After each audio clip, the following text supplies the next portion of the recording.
যে ব্যক্তি দিনে সকালে দৃঢ় বিশ্বাসের সঙ্গে এই ইস্তেগফার পড়বে আর সন্ধ্যা হবার আগেই সে মারা যাবে, সে জান্নাতি হবে।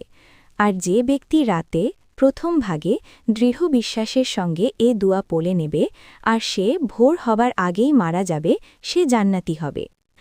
আল্লাহুম্মা আনতা রব্বি লা ইলাহা ইল্লা আনতা খলাকতানি ওয়া আনা আবদুক ওয়া আনা আলা আহদিকা ওয়া ওয়া'দিকা মাস্তাতা'তু আউযু বিকা মিন শাররি মা সানা'তু আবু'উ লাকা বিনি'মাতিকা আলাইয়া ওয়া আবু'উ লাকা বিযানবি ফাগফির লি ফাইন্নাহু লা ইয়াগফিরুয যুনুবা ইল্লা আনতা।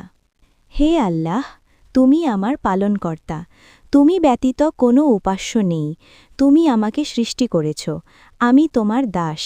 আমি আমার সাধ্যমতো তোমার নিকটে দেওয়া অঙ্গীকারে ও প্রতিশ্রুতিতে দৃঢ় আছি। আমি আমার কৃতকর্মের অনিষ্ট হতে তোমার নিকটে আশ্রয় প্রার্থনা করছি। আমি আমার উপরে তোমার দেওয়া অনুগ্রহকে স্বীকার করছি এবং আমি আমার গুনাহের স্বীকৃতি দিচ্ছি।